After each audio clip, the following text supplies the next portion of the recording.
Hello students, today I am going to explain you the difference between a phrase and a clause. First of all, I want to connect you that in the previous chapter I have explained you what is a sentence. A sentence is a group of words that makes complete sense. A sentence has a verb. Verb means action words.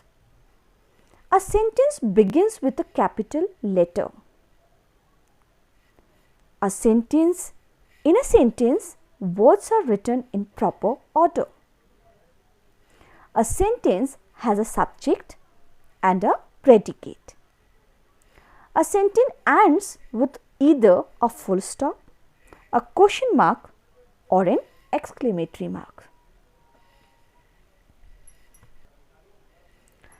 Before starting what's a phrase, I want to also tell you parts of a sentence. Parts of a sentence consist of a subject and a predicate. What is a subject, students? It is that part of a sentence which tells us who or what the sentence is about. That is called the subject. Predicate, it is that part of a sentence which tells us something about the subject. For example, the actors performed well. So, in this sentence, the actors is the subject and what he has done? Performed well. So, this is the predicate. Now, I will tell you what is a phrase. Examine the group of words here in purple color in a corner. It makes sense but not complete sense, and these are called phrase. The sun rises in the east. Humpty Dumpty sat on a wall. There came a giant to my door. It was a sunset of great beauty. The tops of the mountains were covered with snow. Show me how to do it. So, students, in these sentences, the underlined words are called phrase. Why? Because they give sense but not complete sense. In some simple words, we can say a phrase is a part of a sentence. A phrase does not make complete sense. A phrase does not contain a finite verb. What is a finite verb, student? A finite verb works with the subject of a sentence to give a sense of completeness. Therefore, it is often the main verb in a sentence, like reading, painting, coming, going, etc. A phrase may contain infinitives. For example, what are infinitives, students?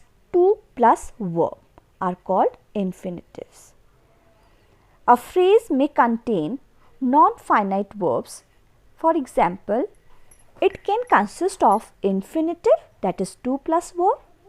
It can consist of gerunds, ing form of the verb that functions partly as a verb and partly as a noun. It can also consist of participles, ing form of the verb that functions partly as a verb and partly as an adjective.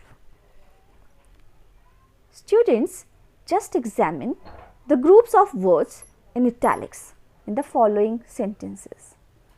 He has a chain of gold. He has a chain which is made of gold.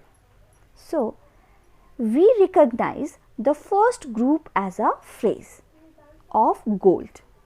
The second group of words, unlike the phrase of gold, it contains a subject, that is which, and a predicate is made of gold, or we can say is a helping verb or a non-finite verb.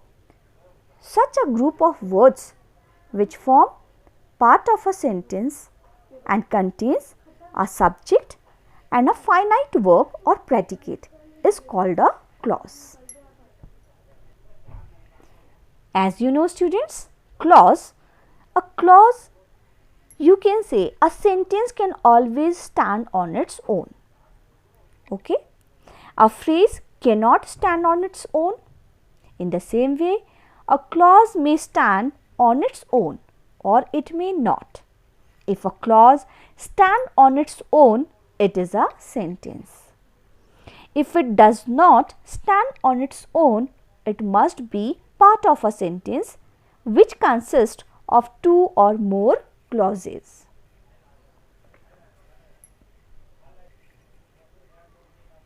In the following sentences, the groups of words in italics are clauses.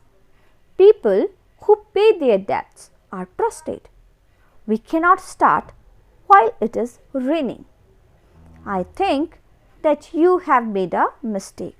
So, the words written in red, they are clauses, as they are having their own subject and a finite verb. So, students, please pay attention. Such groups of words are called clauses. Now, always remember, a sentence is a group of words that makes complete sense.